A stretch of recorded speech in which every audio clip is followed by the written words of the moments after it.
Okay, I had one, but I just feel like it's not fringy enough paranormal news about that. I'm just going to read the article title. This isn't what we're going to actually read, but you'll see where I'm going with this. Ghost adventurer star's wife arrested for alleged murder for hire plot targeting him. It's just not fringy enough for us, I don't think. No, it's not. No, I didn't think so. It's fringy in the wrong way, in fact. It is. So, I'm back to the spreadsheet. Do I need to go through the titles, the ever widening choice Yes, of you titles? do. Okay. I'm actually very curious what the new titles are.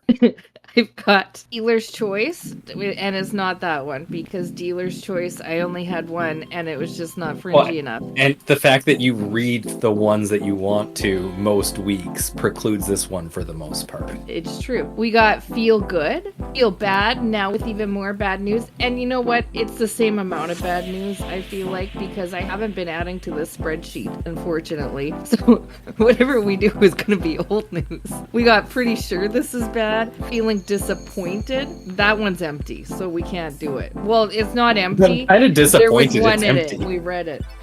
There's just nothing new. We got Feeling Uncertain, Feeling Like an Update. Can't choose between good or bad feelings. You can't choose that one either. There's nothing new. We got Feeling Like Science, To Be Filed. That one, I've read everything in it too. I need to update it. And Feeling Like a Christmas Mini. Oh, wow. I'm feeling uncertain. Okay. I think that's like one of two that you didn't warn me against It picking. did have some in there. Okay, well, the last one we did was Feeling Uncertain. Oh, damn it. Okay, we can't do that one because both of those have been read. So let's go with this one, which has gotta be extremely out of date. And it's from indiatoday.in. You think the IN stands for India? Yeah, I think so. Okay. You're always in for a surprise when it's with me. And this website is just riddled with ads. Just absolutely riddled. I bet there's a few secret ads in there too. There probably is. Skies in Mongolia mysteriously turn blood red. Pictures show eerie phenomenon. This is December 2nd, 2023, quite a while ago. I can't tell who actually wrote this. Okay. Anyhow, nonetheless, Great it's source. the Chelsea Mini. Yeah, thank you. In an extraordinary celestial display, the skies over Mongolia turned deep blood red as the country experienced one of the rarest auroral events on Friday and early Saturday. The intense coloration is attributed to the initial impact of a significant solar storm that collided with Earth, creating a spectacle that left onlookers in awe. I feel like we should change this to filed under disappointed. Yeah. The phenomenon, known as an aurora, typically occurs closer. Okay, you know what, you guys? You heard that here last. I'm gonna read another one.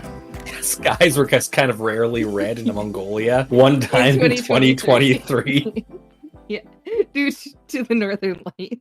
That was gonna be bad, so I'm just gonna cut it. Let's do this one. I'm just gonna skip. What was this filed under? Pretty sure this is bad. Well, it should have been filed under dealer's choice, apparently. It's not really dealer's choice. It was just the next up. I just clicked on it. It looked fine. Killer whales have found new homes in the Arctic Ocean, potentially reshaping marine ecology. I've been hearing about this, and I'm very curious what they say, because, nothing is prepared for, like, the brutalness of a killer whale in the Arctic. Because they're all kind of, like, peaceful, chubby creatures. I was wondering if, like, there have been some yachts up there that they were following, but you bring up a very good point I didn't think of. No, delicious narwhals, in fact, unfortunately. Oh, no. So this one is much more recent than Old Northern Lights in Mongolia. This one is the 3rd of September, 2024, so only a little bit old. Caroline Hemphill, and this is from Manga Bay. Also, really haven't heard of that one, so I don't know. It has a donate button, so it seems like it might be legit.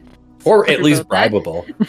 Exactly. Let's jump in. Killer whales are finding a new place to roam in the rapidly changing Arctic Ocean. Though indigenous people in the region have seen the whales, also known as orcas, pop up sporadically for centuries, the predators now have more access to the chilly waters than ever before. 2 distinct killer whale populations now claim habitats in the Arctic, according to a team led by researchers at the University of Manitoba in Winnipeg, Canada. But but the whale's presence raises conservation concerns that may be difficult to address, the team reported recently in Global Change Biology. Killer whales haven't often been able to access the Arctic. Thick ice sheets posed a natural barrier, breaking their dorsal fin if they push too hard into it. But as the northern polar regions warm up faster than anywhere else on Earth, the ice melts, letting in more of the ferocious predators. The researchers, led by evolutionary geneticist Colin Garraway of the University of Manitoba, were curious about the Arctic's growing population of killer whales and their impacts.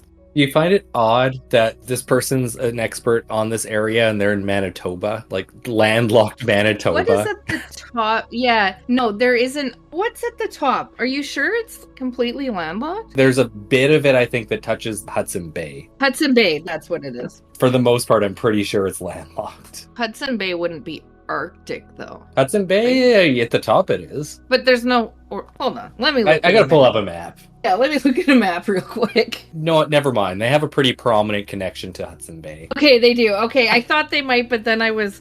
somebody says one thing and I question everything. Because, yeah, I was like, no, you can go to Manitoba to see the polar bears and they're Arctic. Well, yeah, I think of Manitoba as like farmland for the most part. No, I do Also, too. very progressive Premier. Very good Premier. I do like him. Isn't he NDP? It's neither here nor there for this yeah, episode. Don't worry about him. Yeah, don't worry about it. His last name's Canoe.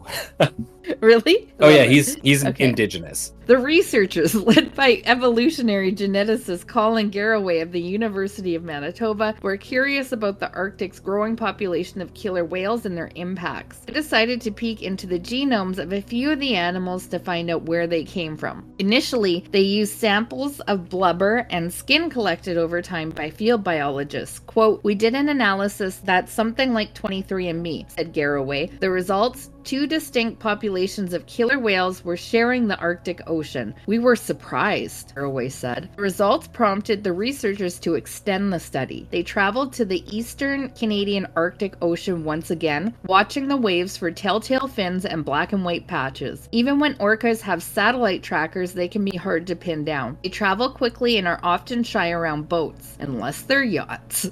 Quote, "It really is just a matter of being in the right place at the right time," end quote, said Corey Matthews, a marine biologist at the University of Manitoba who did field work for the study. Well, this is a different guy. I was like, why are they introducing that guy again? When the sleek animals show themselves, researchers set aside their excitement to try and get up close. Using crossbows, they shoot the whales with small biopsy darts, which collect tiny amounts of skin. Yeah, no wonder they don't want to come anywhere near their boats. Yeah, it's true. You had to pretend like you're a super rich billionaire. Yeah, no sound of wealth. Bullets coming at your dorsal fin. Yeah. The samples immediately go into a liquid nitrogen-cooled container. DNA results confirm that the 2 groups of whales are so distinct that they might not recognize one another as potential mates. That's pretty interesting. The populations are small. About 200 individuals currently live near Baffin Island, Garraway said. In the long run, they might be unable to adapt to evolutionary pressures because of their lack of genetic diversity. A pressing concern as marine habitats evolve due to climate change. However, killer whales also might tip scales in the balanced Arctic ecosystem. Quote, "Arctic whales are just chubby, slow, and delicious," end quote, Garraway said. Belugas, bowhead whales, and narwhals are protected by the ice sheets that usually keep killer whales out. Now, the predators can get them more easily than ever before. Oh, here's a nice map. Yep, it would be considered Arctic, wouldn't it? For some reason, I'm on Google Maps, and there's an island in the middle of Hudson Bay, and it is very Arctic looking on Google Maps. Okay. And for some reason, it lets you in Sanikiluak. You can go inside the general store on Google Maps. Yeah, and there's pelts, and there's winter jackets, and there's a toy aisle, and that's cool. it. And you can't go anywhere else in town. I mean, even the bottom of Hudson Bay is pretty north, so. Arctic whale populations still outnumber killer whales in the region. There are likely hundreds and thousands of narwhals compared to a few hundred killer whales that have moved in, Garraway said. Quote, "They're not yet making a difference, but they could eventually," end quote, he noted. But that assessment might be premature, said marine biologist Mads Peter Hyde Jorgensen of the Greenland Institute of Natural Resources, who was not involved in the research. Quote, I find that the authors exaggerate the importance of killer whales when claiming they cause major ecosystem changes. End quote. He wrote in an email to Mongan Bay.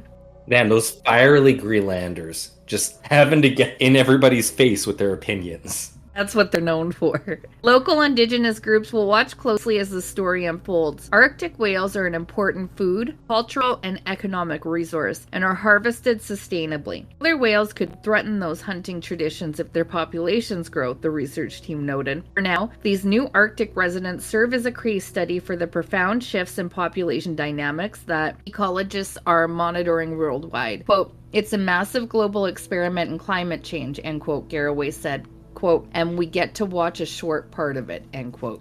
And that's the end of the article. So it basically is just a longer version of what you said at the beginning, but it answered none of your questions. And they even said, yeah, they're slow and delicious, which is very unfortunate for these slow, delicious creatures. And you know what? Something came up just recently as I was re-listening to some episodes prior to the episode coming out Friday. I'm not going to spoil it for you, but we were talking about the creation of the mammoth meatball. And if they're so delicious, why aren't we making meatballs out of them? So slow and delicious. That's a good question. Yeah. I just don't think it's feasible for us to hunt it, like the orcas. It's too hard for us to even find them. And like narwhals are actually a fairly recent kind of thing we've studied because they're so hard to find. They're so cool. But being feasible as a meatball did not stop people when they thought of making mammoth meatballs. That's true. I guess we can wait and see. Because that's the least feasible. There's a few things that worry me about this, and they specifically said not to worry because the predator population is so much lower than the prey population. I don't know. Have you ever, Chelsea, seen the wolf-rabbit ratio? Yes. Yeah, when rabbit populations are high, wolf populations explode because there's so many rabbits. Oh, yeah. I didn't even think about that. Which makes me think they might just explode in population. Thankfully, it's a huge creature, so it takes a long time for it to explode in population. But nevertheless, on the other end of it too, maybe narwhals are going to adapt that giant tooth as some type of sword-like defense. And I would pay to watch those battles. I really would. And based on what you just said, do you think that based on climate change and the takeover of the billionaires, that the orcas are just doing the natural expansion to have our backs? You think maybe that they're confusing these blubberous beings in the north as just northern billionaires? Are billionaires supposed to be delicious? If you're going to describe any class of human beings, the ones who don't move a whole lot are likely the most delicious. Should we be making billionaire meatballs? Is that what they are to orcas? Wow. We're learning a lot. Wow. This is really incredible research that we're doing right now. I don't know that it's research, but it's... I think we can call it speculation. Yes. In any event, let's leave you guys the next 48 hours to speculate on all these questions and maybe more, whatever comes to your mind. Anyhow, you got 48 hours. Bye. Bye.